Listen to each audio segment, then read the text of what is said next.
Hey, what's up? I'm Jamie. And I'm Dan. We're from the band Polaris. And you're watching Metal on Tap.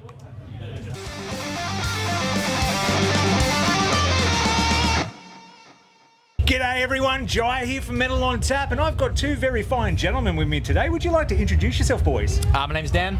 Name's Jamie, and we're from the band Polaris. Beautiful, beautiful. Boys, it's an absolute pleasure to have you here today. I cannot wait for your set today as well. What do you got in store for the Knotfest fans? We're hoping a bit more warmer weather when we hit the stage. We'll heat things up, let's put it that way. Honestly, I'd be okay if it didn't get any warmer. It's actually, with the last two were so hot that I think it'd be like a little cool breeze. I'm almost hoping for a little sprinkle of rain. I like the atmosphere of like a lightly rainy festival, you know? I mean, it keeps the trend for us. Every time we play a festival, it usually rains. So. It does, yeah. And I think it also, like I was saying before, I don't know, I just think it like brings out the dog in the crowd a little bit more. Yeah. People just get a little bit more animalistic when it rains. Like there's something about it. That fuck it mentality. It's like, oh, it's raining. So I think also ever since fun. I've been thinking about a rainy show ever since that what was it, Jimmy Kimmel thing that that Knock Loose did. Yeah. When they were playing in the rain, that shot of Brian screaming in the rain just made me go, man, playing in the rain is so good. It's been a while, and I watched that footage and I was like,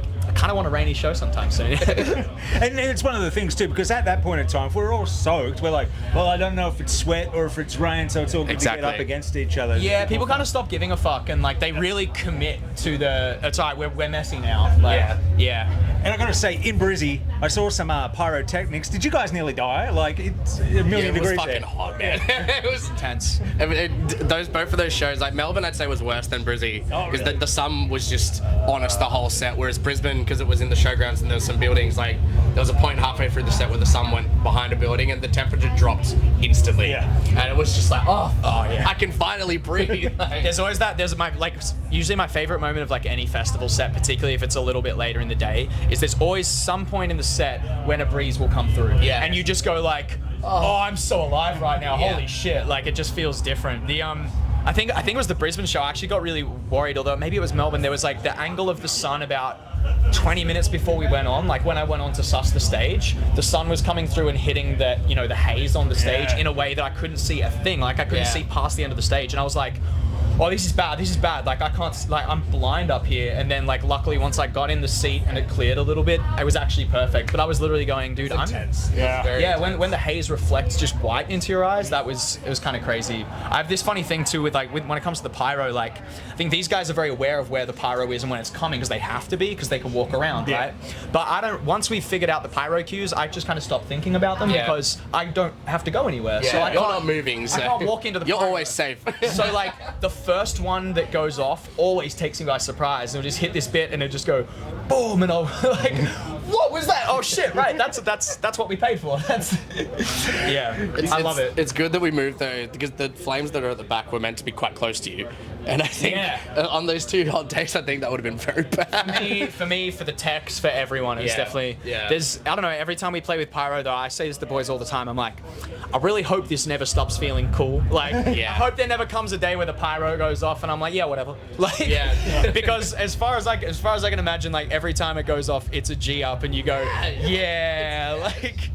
There's nothing like being in the crowd for it too, especially if you're far back, because you're far back like me. I sit there and go, oh, I could feel that from here. Must be fucked up there. Like, One of my favorite moments in the set actually is when that first pyro blast goes, and like I can't really hear this on the stage, but I spent this whole week just watching videos and enjoying watching what we did on the weekend, and like every time that first pyro shot goes off in the show, because the audience doesn't know it's coming, you just get like an extra like from the crowd. There's this big cheer and that feeling of like their excitement when they realize the meter on the show is being cranked up another notch. It's like, it's really cool to feel that and like realize, oh, they didn't know that was coming. We're so used to it now. Like, but lots of fun, man. It'll be a big set. And I think being Aussie boys now, Parkway Drive have kind of ruined it for everyone. If you don't have pyro on a big stage, you're kind of like, what are you doing? We know it's down here. At the level of pyro that they put on too, it's like, fuck, I'll leave some for the rest of us. I think the cool thing about seeing their show is it's like you go, okay, well, there is it shows us there's so much more creativity to what you can do with pyro than we even knew. You know, like obviously we don't have the same budget that they have, so we're not going quite as crazy. But you go, okay, like over time there are way more tricks in the book than just the vertical flames and the pots and stuff like that. There's so many ways that you can do it now, and bro, in another 10 years they will have invented another type. I want to do it till the end of it and just light myself on fire.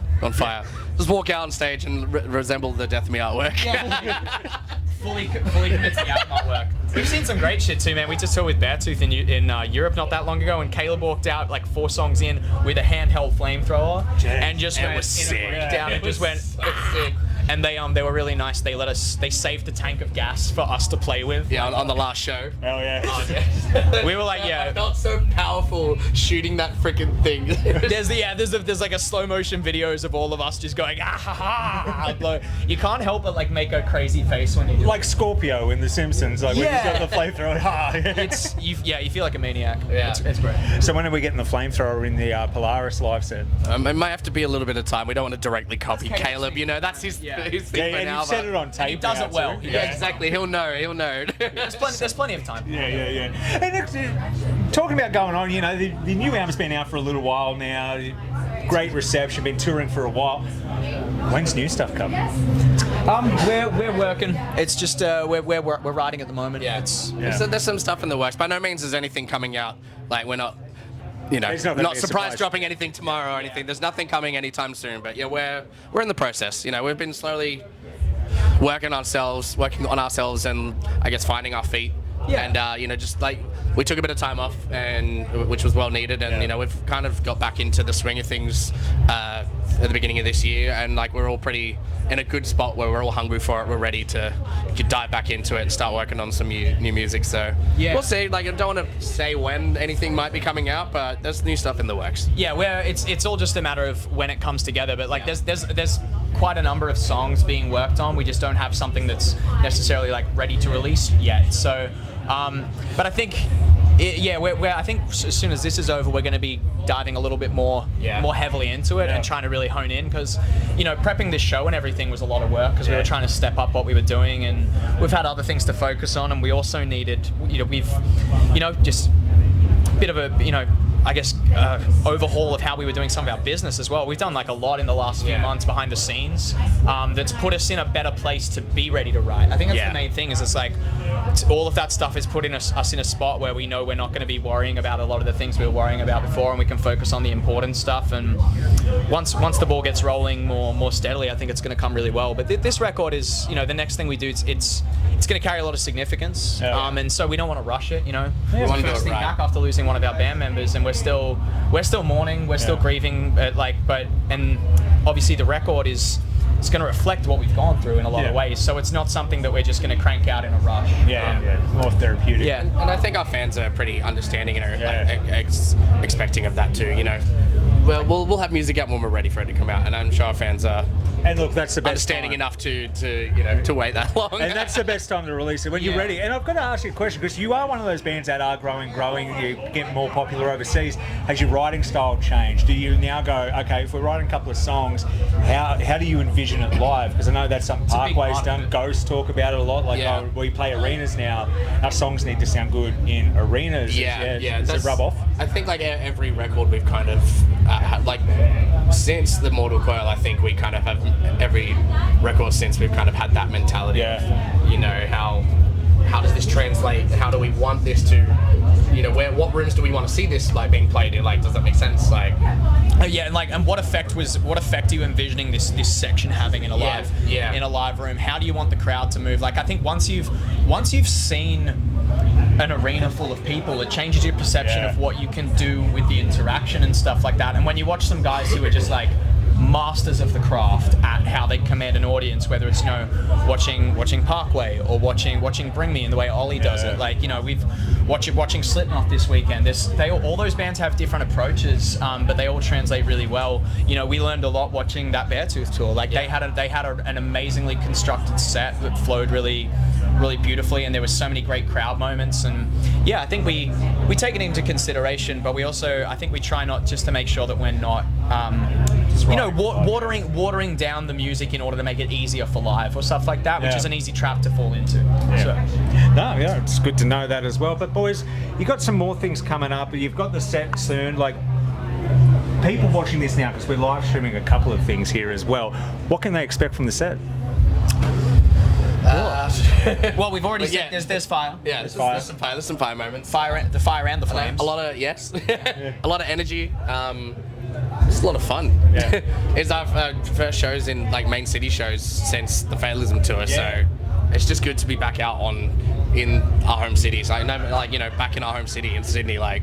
It's crazy that we haven't played a real Sydney show in a year and a half. Yeah, before. like that is fucking wild to me. Considering that, like, when we started this band, we were playing like 30 Sydney shows a year. Yeah. Like, just any gig we could do. It's so weird when you're like, okay, we'll see you guys in a year. You know, like we hit overseas more than we do our own friggin' hometown. Like, yeah, when the band's really busy, it's easy to forget. Like, because you're like, oh, we've been doing a lot. You forget how long it's been since the kids at home have seen you, and it's like we've been so excited for these shows for that exact reason. Like, the closest we've got to a Sydney show was like Wollongong and Penrith. Yeah. Last year, which was awesome, but like this feels like a little bit of a celebratory homecoming today. Yeah. So, in terms of the crowd, I'd suggest they do some stretches. Get pit ready, get hydrated, limber up, hydrated. Yeah, that's an important one. Don't let our pyro dry you out. What else, Jamie? I don't know, that's about it, really. Just do what this guy tells you to do. Yeah. When he's up there and he says do stuff, just do it and you'll have a really good time. Have you ever thought about doing the OPEF thing of like, we're not playing any music, everyone bang your head just to see if they all headbang? Have you seen that clip? Okay, he's in, I think it's at Vaken. He's like, all right, everyone, I want you to bang your head, and the whole crowd's going. He goes, that was fucking stupid. I didn't know Opeth had that kind of sense of humor. That's very funny. Yeah. I know. I think because he's so dry, that's what made it so funny. That's cute. I like that. What's going on? But boys, is there anything you want to say to the audience out there before I let you go? Thank you for your support. We love you guys. Thank you. We love Australian metal, man. Yeah. Proud to be part of it. Yeah. Keep supporting the local scene, support Australian bands, support metal, and be kind to one another. We'll both do it. You can do the rest of the list. What? Do I have to say that again?